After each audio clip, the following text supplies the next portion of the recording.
Buenos días, aquí Augusto Townsend, curador principal de Comité, con las noticias de hoy viernes 5 de abril del 2024. Vamos a empezar, como siempre, por la noticia positiva que viene esta mañana del Frente Económico. Ale Costa está con algunas dificultades de salud, así que hoy no hay podcast económico, pero yo quería igual comentarles sobre este tema, que es que las expectativas empresariales han vuelto al tramo optimista, es decir, están por encima del 50% después de 3 años, según la encuesta que hace el Banco Central de Reserva. Desde abril del 2021 no ocurría que fueran pues más los empresarios optimistas que los empresarios pesimistas sobre la marcha en la economía del país. Esto sin dudas es positivo porque lo que refleja es que hay más confianza para invertir en el Perú. Ojalá se siga recuperando este indicador y pase de forma más firme al terreno optimista. Es curioso, sin embargo, que esto pase, ojo aquí, al margen de lo que puede estar ocurriendo al mismo tiempo en el frente político, porque a veces las noticias económicas pueden ser positivas, pero al mismo tiempo puede estar pasando algo muy negativo en la política. Y quiero tomarme un minuto para explicarles concretamente a qué me refiero. El Congreso aprobó ayer un proyecto de ley por insistencia, es decir, zurrándose en las observaciones que había hecho el Poder Ejecutivo, que ordena el ingreso a la carrera pública magisterial de profesores que habían sido cesados por no pasar las evaluaciones correspondientes. Fíjense, hubo 92 votos a favor y solo 6 en contra, que fueron estos últimos 4 de Avanza País, de congresistas como Tudela, Cavero y Yarrow, por ejemplo, y 2 votos de congresistas no agrupados como Carlos Anderson. Pero repito, solo 6 votos en contra de este enorme despropósito y todas las demás bancadas alineadas y celebrando con aplausos incluso el que se haya aprobado esta ley. ¿Por qué les digo que es un despropósito? Porque le clava la estocada final a la meritocracia en el sector educación.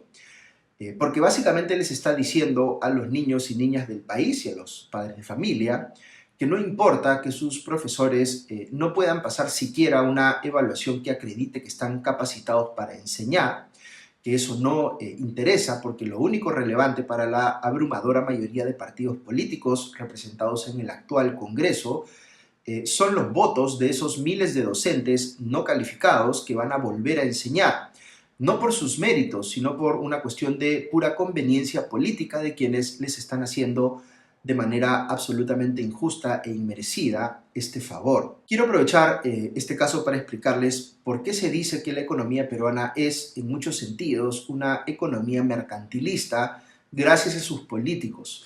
En una economía social de mercado como es la peruana, al menos en el papel, porque eso es lo que dice nuestra Constitución, el interés de los consumidores prevalece sobre el interés de los proveedores de un bien o servicio. ¿Por qué? Porque lo que busca la economía como sistema es satisfacer necesidades humanas con recursos que son limitados. En el caso de la educación, los estudiantes son los que están en la posición de consumidores de un servicio y digamos que los profesores son quienes lo proveen. Aquí, a diferencia de cualquier otro bien o servicio que se trance en la economía, hay aspectos que hacen que este en particular, la educación, sea un caso más delicado.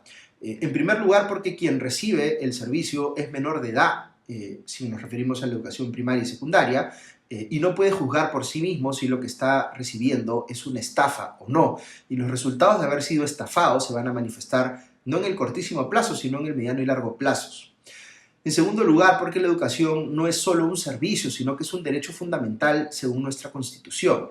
Y en tercer lugar, porque la educación tiene características de bien público en el sentido económico, lo que significa que una buena educación no solo beneficia a la persona que la recibe, sino que esto irradia otros efectos o externalidades positivas, como dicen los economistas, hacia la sociedad en general.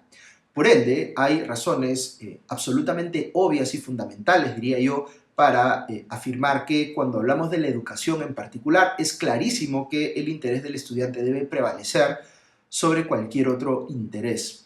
Esto no significa que haya que maltratar a los profesores o a cualquier otro actor que participe en este ámbito que no sea estudiante. Lo que significa sencillamente es que el interés de esos otros actores no se puede anteponer al interés de los estudiantes. Y eso es exactamente lo que ha hecho prácticamente la clase política peruana en pleno en el Congreso el día de ayer. Han dicho, ¿qué importa el interés prevalente de los estudiantes? Lo que a nosotros nos importa son los votos de esos profesores a los que vamos a favorecer. Eso tiene varios nombres, podríamos llamarle antipolítica, corporativismo, pero yo le digo sencillamente mercantilismo. Contrario a lo que mucha gente cree, que mercantilistas solo pueden ser, digamos, grandes empresas, el mercantilismo es cuando el interés patrimonial de un grupo de la sociedad se impone inmerecidamente en una situación por la conexión que tiene ese grupo con el poder de turno. Entonces, fíjense la cantidad de intereses mercantilistas a los que este Congreso ha beneficiado en lo que va de su mandato. Transportistas informales, mineros ilegales, docentes no calificados para enseñar, y la lista sigue. Pero eso es especialmente indignante y por eso espero me disculpen que hoy deje la ecuanimidad característica de este podcast y me enfurezca un poco, pero se está sacando provecho a expensas de un grupo políticamente indefenso, como son los niños y niñas de este país, porque no tienen representantes, porque no votan. Ahora, quizá algunos de ustedes se estén preguntando, los niños y las niñas no votan, pero sus padres y madres sí. Y estos, uno pensaría, son mayores en número que los docentes que están siendo beneficiados de manera antimeritocrática. ¿Por qué los políticos no reaccionan en mayor medida a los votos de los padres y madres de familia que a los de los docentes no calificados? Y aquí es importante entender algo. En política a veces puede tener mayor incidencia o mayor poder un grupo que es más pequeño en número, pero que está más cohesionado y mejor organizado, con una agenda muy clara, que ya ha hecho el trabajo de abrir una línea de comunicación para hablarle al oído a los políticos de turno y que puede ofrecerles cosas a ellos muy tangibles, como un bolsón de votos que sí puede estar centralmente coordinado por alguien, y otras cosas como, por ejemplo, financiamiento de campaña. Los padres de familia en el Perú no están organizados como para desempeñarse como un actor político cohesionado y no necesariamente poseen la información necesaria para defender sus intereses, o mejor dicho, los intereses de sus hijos e hijas. Como nadie organiza políticamente a los padres de familia, los actores políticos vinculados a los docentes no calificados, que acabo de mencionarles, corren solos, no tienen nadie que compita con ellos y que se les enfrente, salvo por los expertos o tecnócratas que salen a confrontar su agenda, pero que no tienen pues suficiente peso político propio. Les cuento todo esto porque aquí tenemos una falla política sistémica que hace que sigamos destruyendo más y más a la educación en el país, porque un grupo de interés en particular, como les digo, el de los docentes no calificados, tiene demasiado poder y capacidad de influir en el debate político. Y nadie le puede hacer el pare de forma efectiva desde la política misma. Y mucha gente no hace la conexión entre educación y economía, pero lo que necesitamos entender todos es que el gran problema económico que tiene el Perú es principalmente educativo. Somos una economía de baja productividad y por tanto con un techo en lo que respecta a lo que podamos crecer en cuanto a ingresos medios para la población en general, precisamente porque la educación en el país es tan deficiente. Y nos hemos acostumbrado a tolerar eso. ¿Por qué no hay más movilidad social ascendente en el país? ¿Por qué no hay más igualdad de oportunidades? Pues por diversas razones, pero una de ellas, absolutamente crucial, como espero haber podido explicarles esta mañana, es porque la educación en el país está capturada por intereses políticos que no son o no están alineados o están incluso contrapuestos con los intereses de los estudiantes. El Perú nunca va a ser una economía próspera que asegure bienestar para todos sus ciudadanos si seguimos teniendo estas fuerzas reaccionarias y mercantilistas que no permiten que la educación en el Perú salga del hoyo. Y ojo que no es que no discutamos públicamente sobre temas vinculados al sector educativo, sí lo hacemos. Hay un debate muy intenso, por ejemplo, sobre el tema de la llamada, entre comillas, ideología de género, que está, en mi opinión, totalmente sacado de proporción y que es justamente un debate que polariza de manera irrazonable desde mi óptica, pero que finalmente polariza. Esto que les estoy comentando en el podcast de esta mañana no está suficientemente en el debate y es algo que no debería polarizarnos, o en todo caso la polarización que debiera generar es una entre el interés de los estudiantes por un lado y el interés mercantilista de algunos profesores no cualificados por el otro. Que ciertamente no son todos, y eso hay que decirlo también, porque hay muchísimos docentes que con muy poco hacen maravillas por los niños y niñas de este país. Y es absolutamente injusto, también hay que decir, que estén mal pagados, pero digamos, pagarle mejor a los docentes que hacen un buen trabajo es algo completamente alineado con el interés prevalente de los estudiantes, y hay que hacerlo. Pero permitirle a los malos docentes que sigan sacando provecho del sistema cuando le hacen un daño a los estudiantes, eso es algo que no debemos permitir y tenemos que hacérselo saber a los políticos que ayer se aplaudían entre ellos en el Congreso. Ok, perdón que me haya extendido un poco con este tema, pero de todas las cosas que solemos discutir sobre política en el país, esta que les acabo de reseñar es de las más importantes. Ok, paso a otros asuntos. Hoy se debería presentar la presidenta Dina Boluarte en la Fiscalía para dar sus descargos sobre el tema de los relojes, Rolex, las joyas, las transferencias no explicadas en sus cuentas personales y otras cosas más por las cuales la Fiscalía la está investigando por un presunto caso de delito de omisión en una declaración oficial y enriquecimiento ilícito. Debería acudir Boluarte a la Fiscalía hoy a las 8:30 de la mañana. Vi que ayer el primer ministro Gustavo Adrianzén señaló que hoy, abro comillas, se sabrá absolutamente lo que pasó, cierro comillas. Intuiría uno por esta declaración que Boluarte no va a ejercer su derecho al silencio, pero si lo hiciera sería pues muy grave porque estaría dando a entender por implicancia que no puede sustentar el origen lícito de esos signos exteriores de riqueza que se le han identificado, lo que llevaría a presumir que el origen es más bien ilícito. Pero Adrianzén sigue insistiendo equivocadamente que hay una necesidad de asegurar la reserva de esta investigación, cuando es al revés. El interés no está en que se asegure esa reserva, sino en que prevalezca la transparencia y la rendición de cuentas, porque estamos ante un caso en el que las explicaciones de la presidenta ya están tarde y se las debe ella a la ciudadanía y no solo a la Fiscalía. A esta última por razones legales, por supuesto, pero a la primera, a la ciudadanía, por compromisos políticos que tiene que respetar cualquiera que sea autoridad, sobre todo la máxima autoridad que es la presidencia. Adrianzén dice estar convencido de que a partir de hoy el tema quedará, entre comillas, zanjado y nos olvidaremos de él porque todos quedarán, entre comillas, satisfechos con las explicaciones de Boluarte.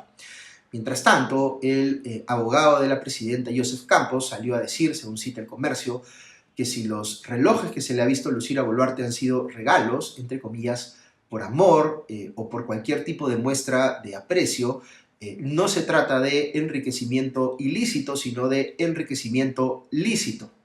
Creo que el abogado está aquí tratando de desvirtuar la imputación de enriquecimiento ilícito, pero al mismo tiempo le está dando crédito a la imputación de omisión de declaración pública, porque está reconociendo que Boluarte, en efecto, se ha enriquecido.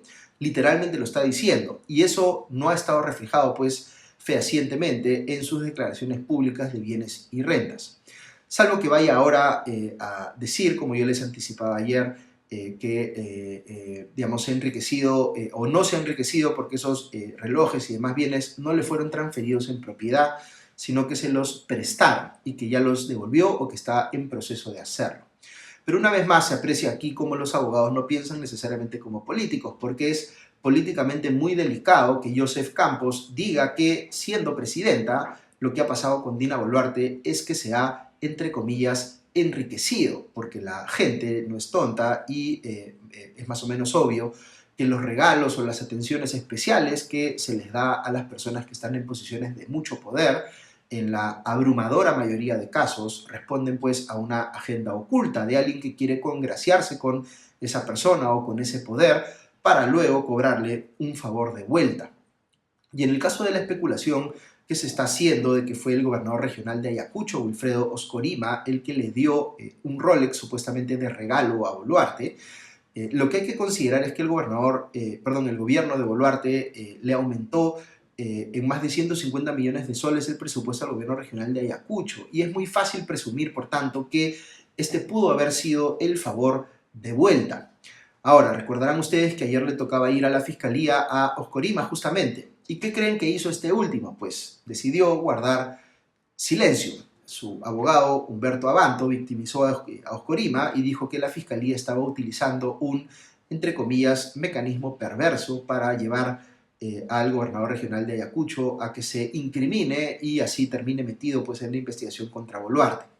Esto, como les digo, me parece pura victimización, porque es absolutamente razonable en las actuales circunstancias que la Fiscalía busque la versión de Oscorima, considerando que hay evidencia de que este compró un reloj Rolex el día del cumpleaños de Dina Boluarte, nada menos, el año pasado, y luego fue a visitarla a Palacio de Gobierno.